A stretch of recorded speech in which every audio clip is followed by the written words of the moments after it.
Hello, my name is Dr. Abdul Mannan. I'm a GP, I'm a doctor, I work in the UK. I'm also a medical director for bluepeanut.co.uk. Folks, today I will talk about concentration, how to improve your concentration, how to do better with your memory. I've done other videos about memorization, so make sure you watch those videos. Make sure you subscribe to our channel. Make sure you press the bell button so that whenever we have a new video coming up, you guys are alerted and you can watch it straight away. So how often do you find that your mind is wandering, that you can't concentrate, that you're not too sure about things and therefore you're wasting time and you're forever thinking about things and you just can't get in to the matter at hand? You can't quite revise, you can't quite get it into your head, you can't quite get to the nub of what you want to revise and learn, or complete that project or the task at hand at work. You just feel like you're not getting into it. It's frustrating, isn't it? You feel like, what can I do? It's quite upsetting actually. Sometimes you finish the day and you've actually not achieved what you set out to do in the first place. Know the feeling? Well, I do. I've been there and I feel I've got some answers to help you sort that out. So if that all sounds familiar to you, then you need to watch this video, because I'm going to talk about three things which I feel you need to think about, sort that out, and hopefully you'll concentrate better. Hopefully your memorization will be better, you'll be able to employ your mind better and get the task done at hand. What are those three things? Well, number one, Headspace. Number two, Workspace. And number three, Food Space. All right, now you can't forget that. Headspace, Workspace, Food Space, right? So what do I mean by each space? What do I mean by each thing? So listen in, tune in, and make sure you understand each point. If you've got anything to say, make sure put it in the comments and I'll reply to the comments as soon as I can. So Headspace, right? Headspace is all about what's going on in here. How often do we find that we are so distracted, so tangled up in here that it's affecting our productivity? All right, it affects us so much. It creates frustration, it creates a lot of angst, it kind of really knocks productivity out of the park, really. So we need to find ways to improve productivity, sort our mindset out. All right, there's actually a name for it. Medics call it attention deficit trait, ADT, attention deficit trait. It's very common. Whole workplaces suffer from this problem. It's not just individuals. You can look around, watch out, look out for people at work. You find similar things are going on with everybody. So it's a challenge that everybody suffers from. The mindset, the headspace that needs sorting out. And there's a few things that we need to sort out to make sure our headspace is correct. So number one, when it comes to headspace, have you ever gone to work with other stresses going on? So it could be things at home. It could be worries you have with your partner. It could be financial issues. It could be you've fallen out with your friend. It could be you've got issues with your manager, so on and so forth. These are the kind of non-work related stresses, or even work related stresses that aren't directly to do with the work at hand. However, it's there messing around in your head and it's basically getting in the way. You worry, you're anxious, and you just can't get down to the job at hand. So this part of your headspace needs sorting out. And the way you sort that out is actually try to box these worries. You need to put these stressors in certain compartments so that you don't ignore them, but you deal with them at a certain time of the day. Perhaps during break time, perhaps during lunchtime, perhaps at the end of the day, perhaps you take a day off and get those things sorted out. So those stressors in the headspace, they need compartmentalizing and they need sorting out in their due time. Next, in here we have lots of tasks at hand, lots of tasks, lots of jobs to be done, right? You go to work, you go to study or whatever, and you think, oh my God, I've got so many things to do today, all right? So many things to get on with. Yeah, is that a familiar thing? Because it probably will be, because I have the same issues. We all have the same issues. We've got lots to do. And this is the next thing you need to sort out in your headspace.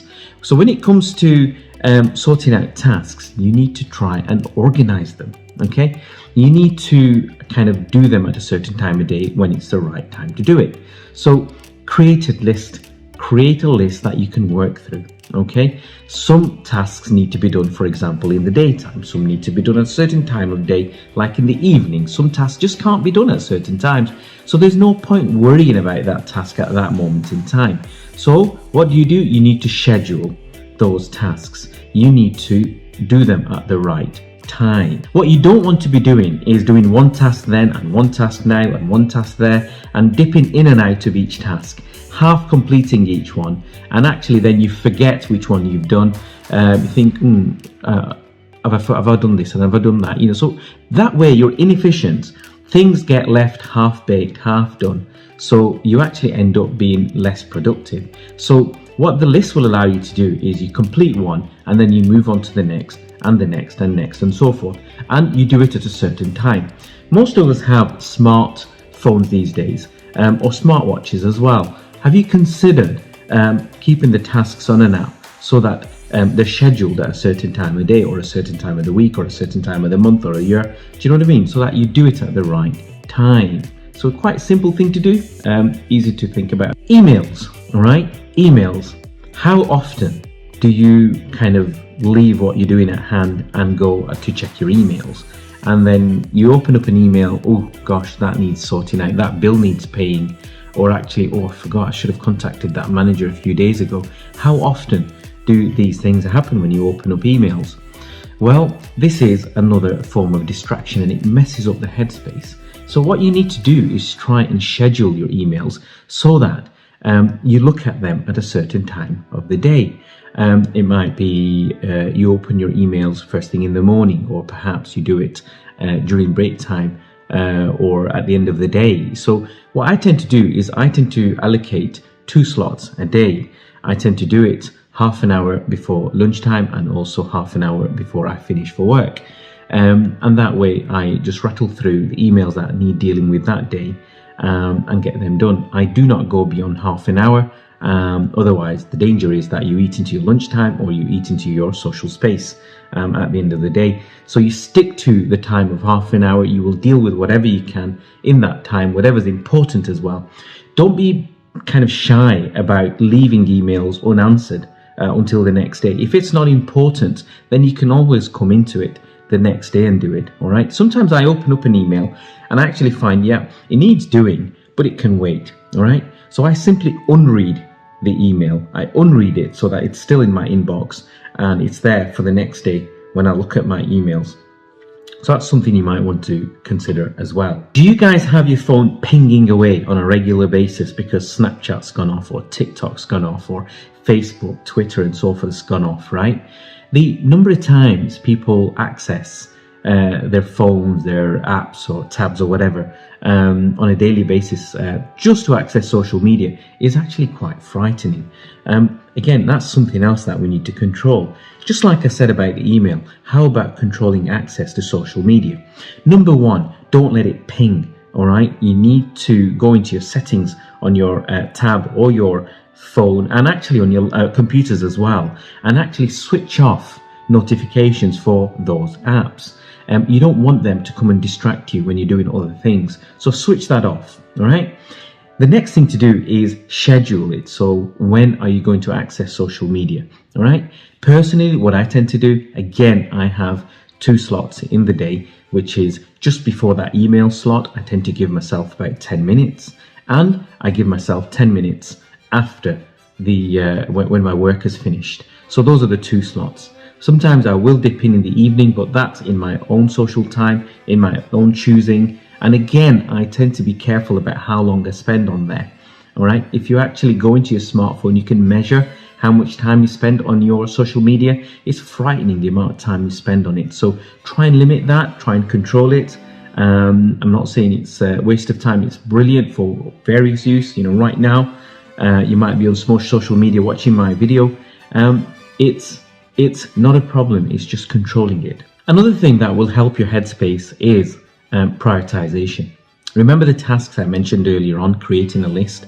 Well, I do have an app that helps me look after my tasks. But what I do is I tend to prioritize. So some of them tasks go up the chain, some come down, depending on how important they are. Right now, I've got few tasks on my phone that need to be done, but actually they're not that important. They can wait a few days or a week or so. It can be done later. What I tend to do is dip into that list and do what I need to do on that day.